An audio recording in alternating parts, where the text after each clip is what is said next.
Hey, Miguel. Hey, Paul, how we doing? Good, good, good. I think there was a mix-up. I didn't see your name on the invite. Maria was on the invite, but I'm not sure what happened, but we're here, so we're good. Oh, okay, yeah, I'm like searching everywhere. I'm like, oh man, I see this email at me. I just don't see a link with us coming in, but all good. We figured it out. We're good. We're good. Do you want founder or CEO of Blue Hammer Roofing? Which one do you want? I prefer founder. Okay, perfect. I might veer off in some questions, but pretty much the same questions that I listed. Yeah, Um, is it possible to, let me see. yeah, Could you allow permissions that I can record on mine as well, and that way my guy will slice it up as well. yeah, let me see. I've never had it so that you can record on the other end. Where would that be? I think you go to participants and then there's like a right click or something that, so you'll click on my name and then allow recording as well or something like that. Allow to record local files. Let's Yep. see. Perfect. Oh, I learned something new. Okay. We'll send you a copy too. We'll have it. Okay. Great. Awesome. All right. Let's get started. All right. Three, two, one. Welcome to the Business Legacy Podcast. To say I have a special guest would be a very small this is feat. Miguel Taveras, CEO, founder of Blue Hammer Roofing. Miguel, welcome. Thanks for having me. Yeah. Miguel, so tell us a little bit about just overall your background because you have so many facets of your career, even though you're Yeah. my age. Um, I don't even know where to start. So I'll let you start for just for the audience. Yeah. Sure. So I have an electrical engineering degree, which where I end up and where I tell you where I currently am, you're gonna be like, what? But I used to work at the U.S. Patent and Trademark Office, which like opened up my mind to just inventions, opportunity, business growth. Eventually, I started my own tech consulting company. I sold it and was kind of bored and wondering what was going to happen next. And then I used that, and I just knew at that point in time, I didn't want to be in an office. I couldn't be in an office anymore. I wanted to meet people face to face. And I used that opportunity actually to join a roofing company. And eventually I parlayed that into starting my own roofing company. And that brings me to where I am now, Blue Hammer Roofing. Amazing. Amazing. So I'm starting to ask these questions specifically because uh, sometimes it can be obvious, but other times it can't be. So with Blue Hammer Roofing, what particular problem are you solving? Yeah. A couple things. One, I loved roofing because it's a very fragmented industry. There's no dominant player across the whole nation. And in fact, there's really not even dominant players across an entire state. So I really like that coming from tech where you have tons of dominant players. There was an opportunity to really take over if the right skill sets and the right means were put into place. So that was a big one. We focus on a niche within a niche within a niche, which is something I really like and preach to a lot of people. Find a sub niche and then like grab onto that and really dominate that sector. So we're not just in roofing, we focus in re-roofing, and then we focus on insurance-based re-roofing. So our projects are funded primarily, and about 96% of the projects are funded by insurance work, and we're doing work from catastrophe storms, hailstorms, windstorms, tornadoes, hurricanes, so that there's a huge need for our services. And then we go in and we're going in with high quality work, high quality individuals, and we're adding tech to it to bring it to the 21st century. Great. So re-roofing would be commercial building just needs a re-roof in that instance. Is that how you? No, so our niche is even more than that. We're looking at residential re-roofing, and Okay. our goal is to be the number one player in the insurance-based re-roofing segment. Got it. How do you develop those relationships with insurance companies in order to be kind of that person that does the roofing? It's a growing business in that way. Year after year, they put out these studies of the least trustworthy industry, and year after year, believe it or not, roofing contractors are always in the top five. This year, it's number one. So it's actually a lot easier than you think. You just have to do what you say and say what you do. A lot of people overpromise, underdeliver, and unfortunately, there's a really bad rap in our industry. So we take a lot of pride in looking different, acting different, doing everything in a very different approach to what our competitors and what the industry has traditionally done. Hmm.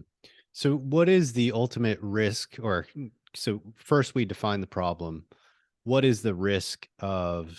I mean, I may already know the answer, but what risks do you identify in the overall process of roofing? Well, do you mean from a homeowner's perspective or ours as a company perspective?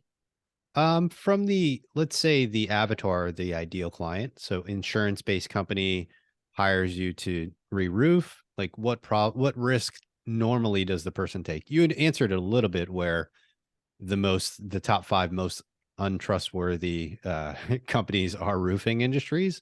Why is Yeah, that? yeah. It's kind of known in the industry that a lot of players will take that first check and say, "Yeah, we're going to use it for your materials to order them," and then they never show up. And Uh, it's a huge epidemic that happens. We flip the script and we always tell our clients, "Hey, until the day we go to start the project, when you see our materials and you see our guys, that's the point where we'll take first payment, because we want to make sure that you're feeling comfortable." We say all the time, hey, it's almost like getting married, right? You don't just meet a girl and get married. There's a dating process that happens, and you make sure. So we go through a lot of steps of providing trust. There's three reasons people buy from you: trust, need, and money. And trust in our industry is the biggest one that we try to overcome. We want to make sure that you're really trusting us, that you feel great about us, that before we move forward in this relationship, at every single segment of it, we do the thing that's going to protect us. Like, we don't want you to sign a contract till much later in the game than any of our competitors. And the reason why is we want to make sure that there's supreme trust. We we know a lot of people sign these contracts. They're in a catastrophe, right? Imagine a hurricane hits your home and you're just thinking, hey, I got to get this thing fixed. I got to get it fixed. I got to get it fixed immediately. So the first guy that shows up at your door, you're signing paperwork. We tell people, hey, like, slow down on that, slow down. In fact, don't sign any contract with us and don't sign a contract with anyone else. There's going to be a lot of fly by night players.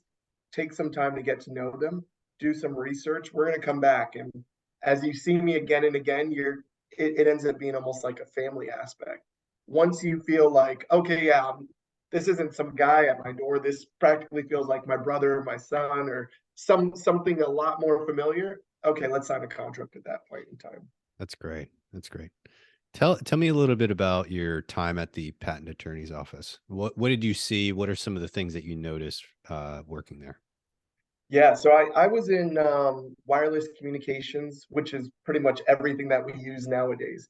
At that point in time, it was 2004, 2005. So this is pre-iPhone, pre a lot of things that now we've become, it's just part of our lives. What a lot of people don't realize is technologies are developed, and there's usually like a 4 to 5 year gap between when it's invented to when it actually ends up on the shelves or when it's actually in your hands. So there was a lot of things, and I couldn't talk about it. It would just kill me. I'd come home and there'd be family members, friends, Oh, like, "What'd you do today? What'd you see?" And I'm just like, "Oh, the future is looking really cool, really, really cool."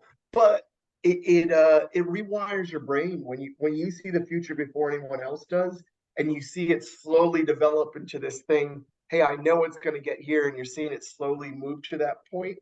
It's kind of a cool process of like, now my brain loves to reverse engineer things. Okay, we need to get here. How do we get there?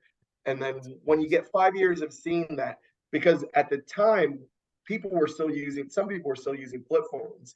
And like I remember, I don't know if you remember BlackBerry. BlackBerry Do at that point was the thing everyone was like in love with. And I was just like, wow, when you see what's about to hit the market, it's gonna really, really change the game with the capabilities that it has and everything that they were planning. So that was just a really neat stage of my life to see the future and to see how you get to the future. Because when you're sitting in the present and you think this is where it's going to go, that's one thing. But when you actually know, it allows you to really do some neat things on everything else, like relationships, friends. Now I think of everything in a reverse engineer state of, okay, I want my kids to get here. If I want them to get there, what steps are gonna process steps are gonna have to be taken for them to get there? That's interesting. Now, before that experience with seeing the future and understanding the technology that's coming out, did you have a sense? Did you visualize the future, or was that something of that experience affected you? I mean, did it come naturally to you where you just said, "Okay, this is what I want to do with my life"? Or tell me a little bit about that. Yeah, there's always a phase. I always knew I wanted to get into business. In fact, I my junior year of college, I thought about changing my major. My mom was like, "Mijo, like, no, you're like so close. Like, get your degree, you can get a master's in business."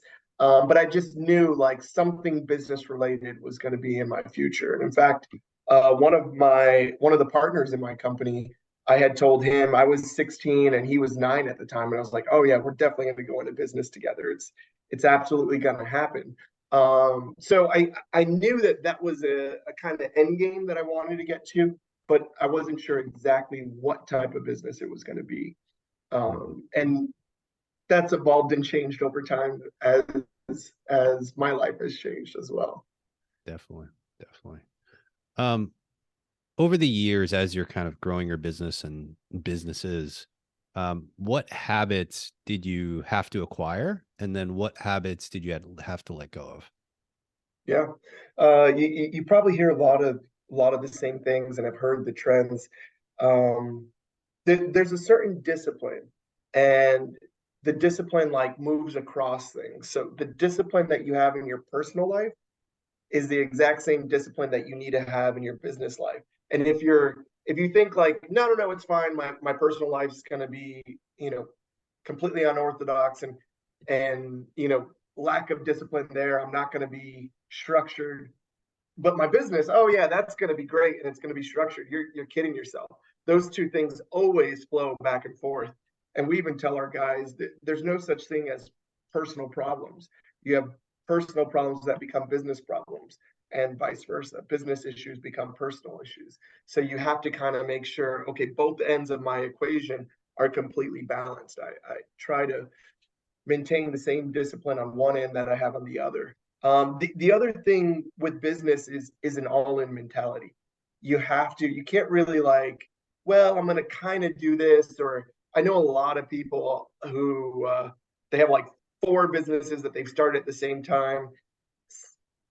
I was gonna say sounds great, but it doesn't even sound great to me. It sounds like you're not gonna do anything to a high level, and Mm, you just have to like focus and dial in on that one thing to the highest degree and the highest level that you can imagine. In fact, like when I first started, I remember working 7 days a week. I remember no vacations. It was really like this is the thing I want to see catapult to a new stratosphere, a new dimension. You see it a lot with other. I mean, Elon Musk. I think you've probably seen videos of him like sleeping at Twitter headquarters and Tesla headquarters because he's exact same thing. He's like, I gotta be dialed in. I gotta be all in. The time, and I think the same way. The amount of time it takes me to travel to and from the office, I might as well just stay in the office, or I might as well just, that's just even if it's 30 minutes here, 30 minutes there, I'm counting fractional seconds of like, I want to be as efficient as possible. So there's a lot of like thinking in those ways. I want to be as efficient as possible in everything that I'm doing from a business and personal mhm. perspective because they're going to feed off of each other. In our previous conversation, you talked about identifying problems at scale. So Yeah, walk us through what level you were thinking at. Was it 50 employees to 100 employees to 500 employees? What were the tiers, and what are the certain problems that arrived at those tiers? sure. And it even goes even further out. So the end Yeah. our end game and our end thought is billion-dollar company. So Yep. we want to get to a billion-dollar company. Okay, how big does our sales force need to be? And what are going to be the challenges? So you know that's the end game, and you start here. Okay, we started with about 10 guys, and there's things you can do with 10 people that you know you won't be able to do when you get to 40, 50 people. For example, in the very beginning, I went to every single person's uh, customer signings. I went to their adjuster meetings, met with their adjusters with them. I did a lot of things hand on, boots on the ground that now I'm not able to do. But what we've done is we've replaced ourselves as we went up. Okay, so right now maybe I'm doing field level, meeting clients face to face. But as I'm doing that, I know for us to get to 50, I have to train 5 guys to then do that aspect so I could focus on the other aspects of the business.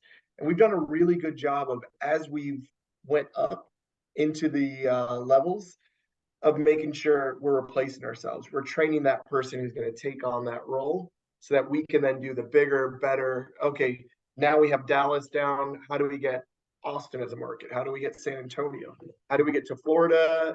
How do we get, and our thought process has always been we want to go from Houston to Minnesota, north to south, and east to west. We want Texas, Florida, all the way to the Carolinas.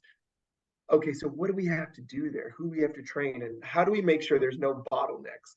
Because one little bottleneck, for example, we can have the best sales force, we can have the best installers, we can have the best product, but if our accounting team can't do payroll, and this is something that I hear a lot from other people in our space, is like, yeah, we're going great, but we can't even process our payroll. Oh It's so man. backed up because we have so much in sales.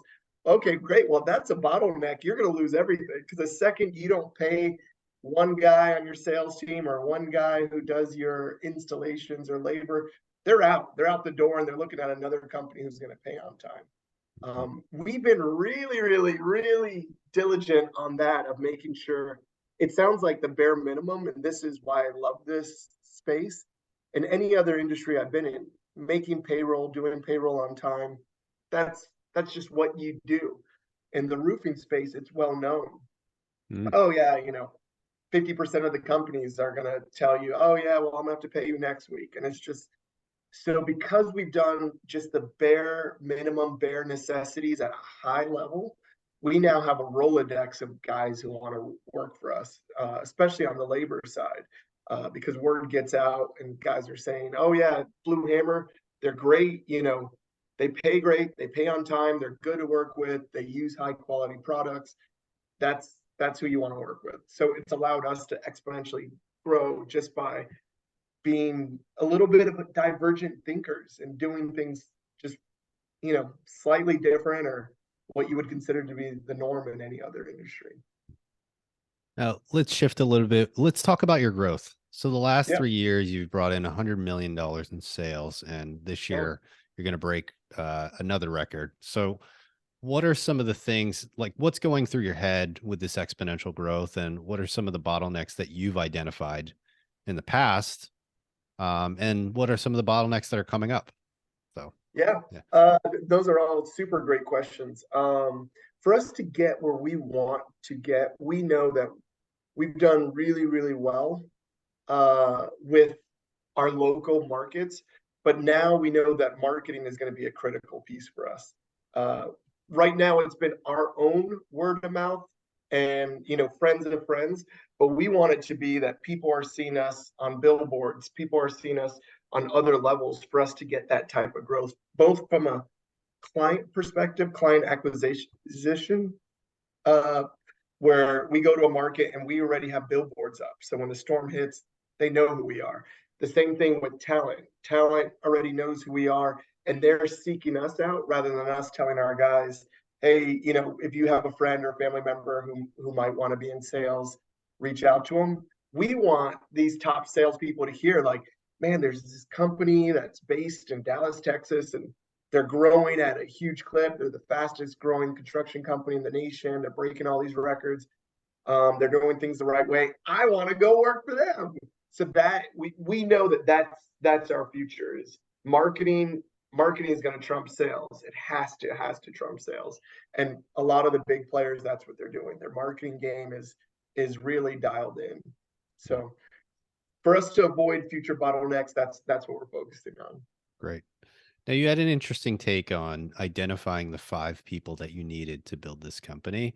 Tell us a Mhm. little bit about those 5 roles and then also the importance of redundancies within those Sure. 5 roles. Yeah. And I'll start with a lot of knowledge is acquired through trial and error. So I had my own company, as I said before this, and I wore every single hat. And I was really good at like 2 aspects of the business, working with the clients and doing the actual work. Those were 2 things that I felt like I was in the top 1% in the nation at. What I wasn't great at was recruiting, billing, staffing, all the other things that people forget you will have to do if you run a business. And it wasn't that I wasn't good at it, I just didn't like it. But I do know there's tons of people who love doing that stuff.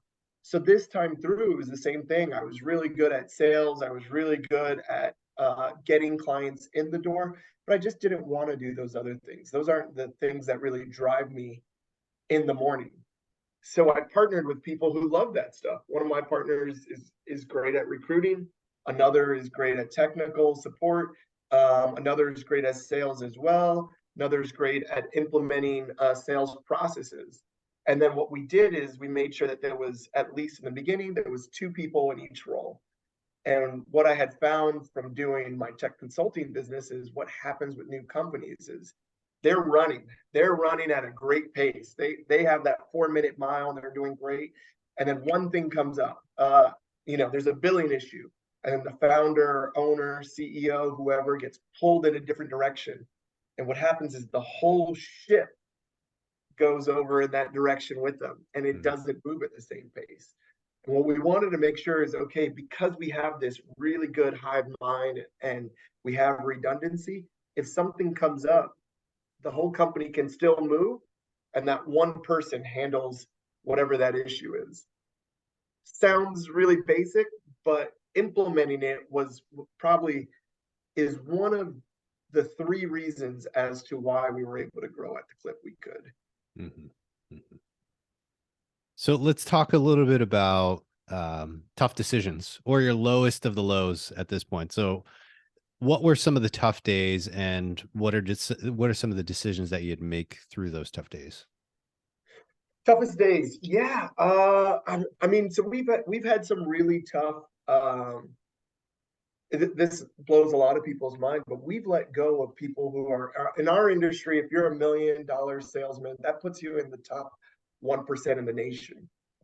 We've let go of several $1 million players because we knew they just didn't jive with our culture, and we could either poison the whole barrel and let them stay, or encourage them to go somewhere else. And for us at the time, yeah, that's a hard decision to make. It's a long-term perspective on it because you're like, wow, this person to the bottom line of the company, why would anyone do that? But you have to look at a bigger picture. And I think a lot of people don't make those tough decisions of parting with someone who's a high performer, but also those high performers have some clout and everyone at your company is going to listen and look to them. So if they're a destructive player, you have to cut ties with them earlier, sooner rather than later. And as soon as you identify that that's the problem, they're not going to be coachable, they're not going to change, you have to make that tough decision. So those were some of the toughest days, letting go of people who, because it doesn't necessarily mean they're a bad person, they're just not a good fit. Um, those have been some of the hard parts about it. What would you say is your best business decision you've made thus far? The best decision. So we're COVID babies. We started in 2020, and 3 months into us starting our company, COVID hit, and all sorts of rules and regulations happened. We're in a the whole reason I started this business is because I wanted to meet people face to face. And then all the rules start kicking in and you can't meet people face to face and Mhm. things get really difficult. And we kind of doubled down at that point. A big storm hit Del Rio, Texas. And we said, okay, great. Like rather than just bunker down and saying we're going to wait till all the rules and regulations change, we were like, no, people in Del Rio, Texas need us. We're actually going to go to a different market and help a different market. That a lot of big companies in our space aren't even doing that. For a small company to say, hey, we're going to take 10 of our guys down and do that was a really bold decision that paid off. And now that's become a core part of who we are. We have a double strategy. We start new offices in new places, but we also help out cities, states, towns that are devastated by big hailstorms or hurricanes. And it's been, for me, the money's one thing, but the reward of actually being there when someone is in the toughest, worst day of their life, to be able to be that beacon of hope and to guide them through and to really in Florida recently there was Hurricane Ian just passed in, and I was down, and there was a woman whose husband had passed away 1 month before Hurricane Ian, and she said, "My husband used to handle all this." And she's like 60, 70 years old. And she's like, I just don't know what I'm doing.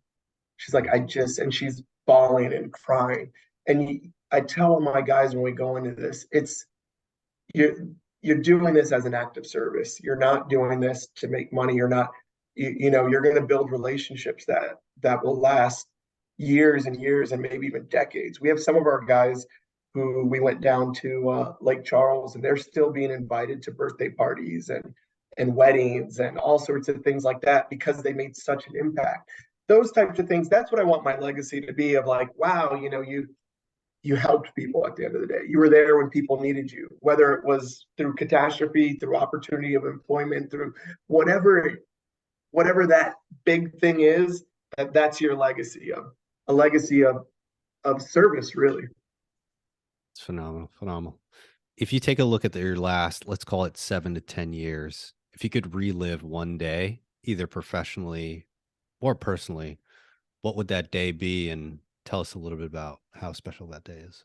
Yeah, that's really funny. If you had asked me this like 2 weeks ago, I might have said something totally different. Yeah. But I was just, and we had talked about it. I was going to Colombia for my 40th birthday, and it was just neat to. I've kind of made a decision that every 10 years I'm going to try to do something very different, very out of the box. For my 30th birthday, I thought it was the coolest thing. I had a party bus, and it was 30 friends on a party bus for my 30th birthday, and I thought that was pretty neat. For my 40th birthday, me and my cousin went to Colombia, and we were in the rainforest. We were in the Amazon. Um, and we rode helicopters, we scuba dived, we, you know, kind of just lived the memories as opposed to a lot of people like things. I've never been the type of person who needs like expensive widgets, things, cars, anything like that. I love to invest in memories, and it was just a great investment of memories. Hiking mountains, seeing, it was just a really cool day. We stayed on a houseboat on a lake with the most beautiful view you've ever seen. Those types of things will stay with you forever because it was a big event, because you did something unique. Uh, so I'd relive. Right now, it's going to be the 40th. In another 10 years, I'll be on the moon for my 50th, and that will be the new thing. So stay with me. Awesome. Awesome. So, Miguel, this has been phenomenal. Where can we find more about you and everything that you're doing? Yeah. So the company's Blue Hammer Roofing. So you can find us at bluehammerroofing.com. You can also find me on Instagram and almost all social media as Mig Taveras, Migtaveras, and that's Instagram, TikTok, Facebook. Look me up, find me, and I'm sure you'll see all sorts of stuff as to what we're doing. Awesome. Thank you so much. All right. Thank you, Paul. Bye. Oh, that was great. That was Cool, great. I could have went in multiple different directions, but I'm happy. I'm happy with how it turned out. So, cool. um, yeah, I think overall it's always refreshing to I interview some people that are in the later stages of their career, but it's Yeah. always good to have people, especially that are my age, that have kids that are building something significant, just to get their perspective, get their long-term vision of what they want with their life. So I really appreciate it. Cool. No, thank you for having me on, man. Yeah. So something that I do is every once in a while I try to connect existing guests with other guests. Yeah. So are there any particular people that would be valuable in your life or things that you're looking to do or you're looking to accomplish at this point? Right now we're looking to build our own CRM for roofing. We use a off the shelf, so if you know someone in that space, that would be great.